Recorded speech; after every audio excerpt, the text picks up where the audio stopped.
Hey everybody, this is Brett, and today I'm making kombucha, and we're boiling the tea.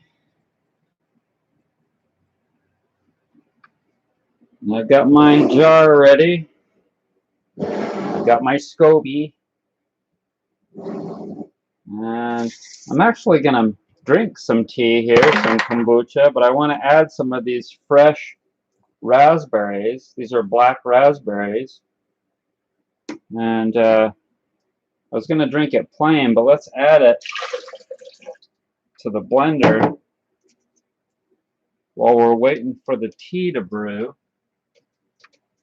We can put some of these beautiful freshly picked black raspberries that I picked yesterday at Jared's farm. And yeah, let's put that on there and blend them a little bit. I don't want to get it too foamy.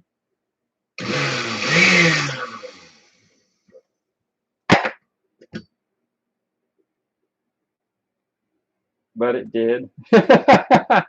It did get kind of foamy. Anyway, it's the little seeds that get me because they get stuck in my teeth, you know? But yeah, we're going to make some more of this. Unfortunately, I didn't have a brew going soon enough, and I think I'm going to run out soon.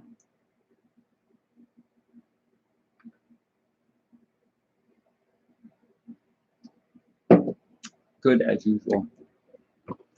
But this just has a few more minutes to go. It's just got a few more minutes to go before I'm ready to pour it into there. Now, when you pour it into your jar, you want to have a couple of inches of water in there already.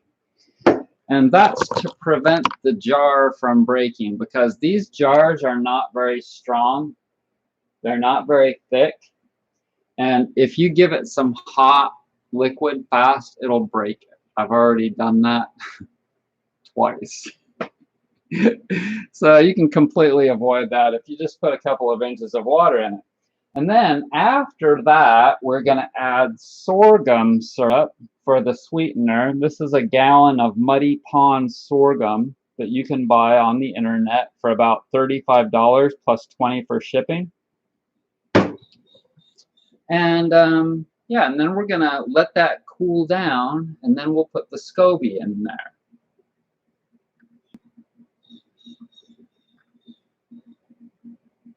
Now, we might not be able to put the SCOBY in there instantly. I'm not sure whether the light's the best. We might not be able to immediately put the SCOBY in there, though, because we need to make sure that it's not too hot.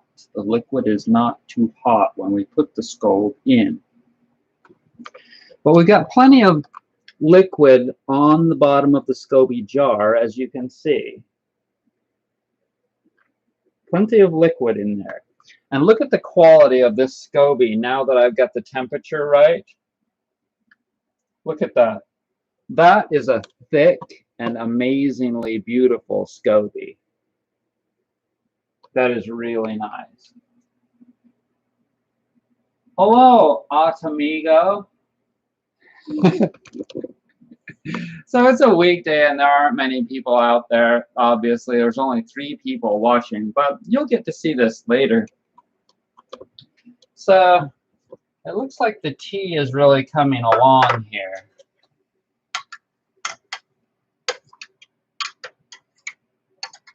And I'm feeling glad all over, yes I am. Glad all over my feeling. Glad all over, so glad you're mine. Like the extra music? It's good, huh? So, let's see. I'm just going to give that a few more minutes.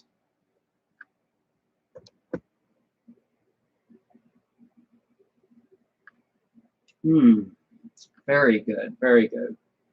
Now, I picked these and I put them in a bag, one of my organic bags.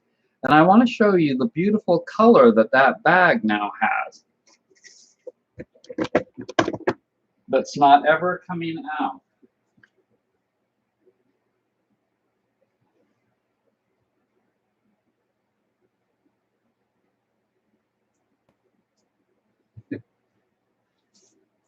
Yeah, see this bag?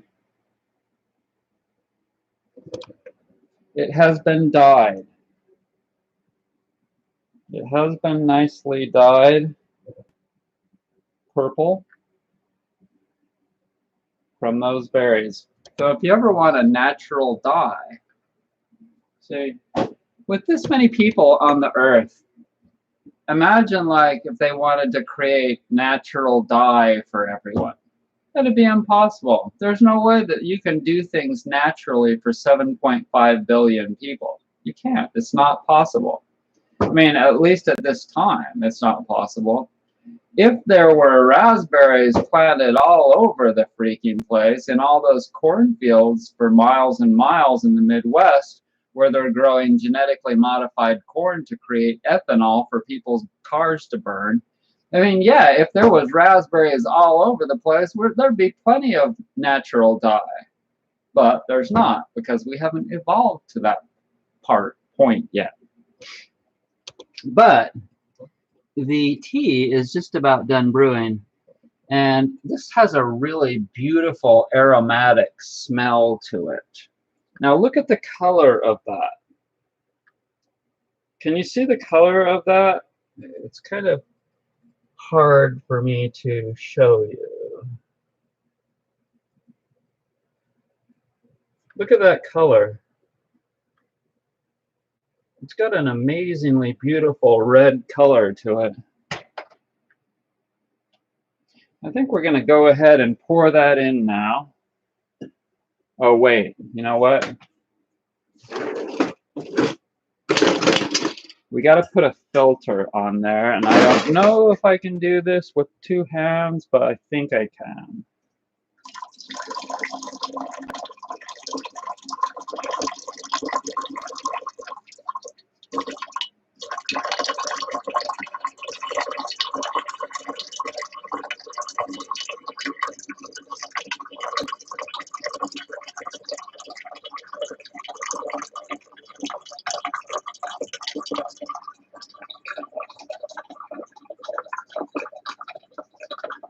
Look at that beautiful, beautiful red color.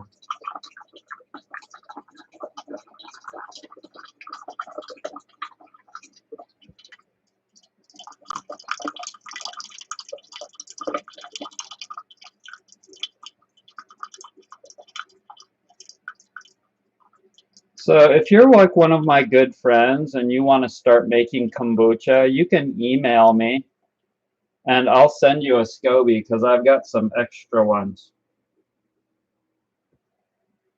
Okay. Very good. Granola. You can put that right there, I think. Okay. So now, let's see. I got to set you up. I got to set you up here. So I got 2 hands free.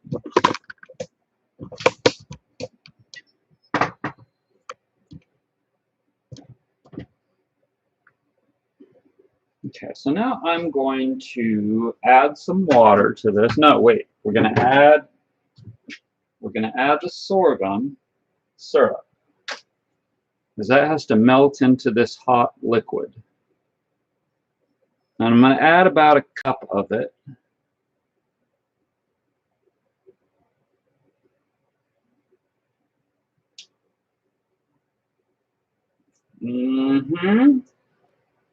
I think that that's probably pretty good. I might go for a little bit more. There we go.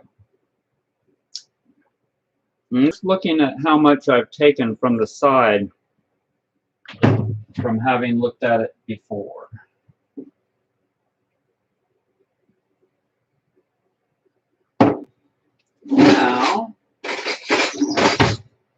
Now I'm going to stir. I'm going to stir that sorghum into this hot liquid to get it mixed good.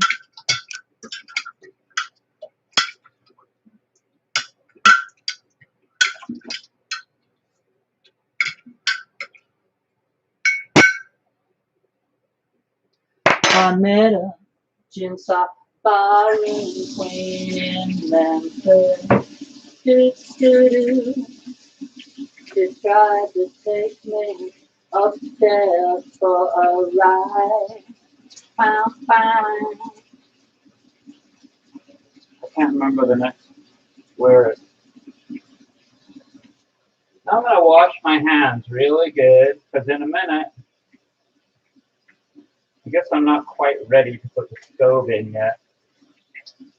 That's all right. We'll wash them again. With this good of a stove, it's not going to go bad. So now I'm going to start adding water, because this has to get cooled down. But I'm only going to add it, I'm going to leave room enough for a SCOBY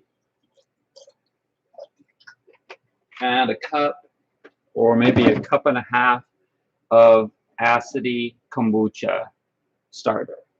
So this has got enough starter in it to get me going, and a beautiful brand new SCOBY. So this is the part where we may have to wait for a little while.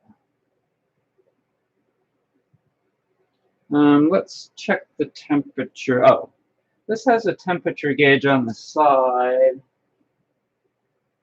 Yeah, see, it's like 97 in there. It's like 97. So this has to cool down for a while now. This has to cool down to the point of where it gets down to about 90, at least down to 90. So I'll have to leave it for maybe an hour or so, 2 hours. And then I'll put the kombucha SCOBY in, and then it's ready to go. Until then, I'm going to keep it covered.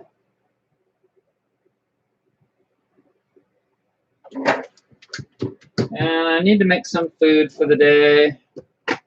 So everybody should know that each day you have to spend a period of time to make healthy food. And a lot of you know this, but some of you don't, because you're still relying on some kind of a mass-produced food. To make healthy food, it takes time and effort.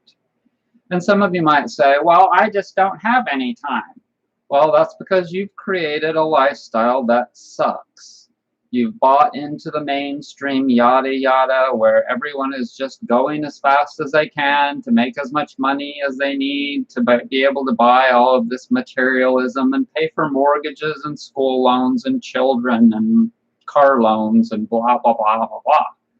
And that is not good for health. And eventually it will lead to your demise. So you have to have time to make kombucha, and you have to have time to make healthy food. And now, right now, I need time to make myself some healthy food. So I want to thank you so much for joining me. Go to brettsnaturalhealth.com. Thank you, Martha, for buying a pillow yesterday. Thank you, Neville Songs, for buying or for donating to me again. Thank you so much, Neville. You are awesome. And everybody, I hope that you're having a great day and making the changes that you need to make to be able to survive in this difficult world in the coming future of fire and hell and hurricanes and tornadoes and economic collapse. Thanks, everybody, for joining me.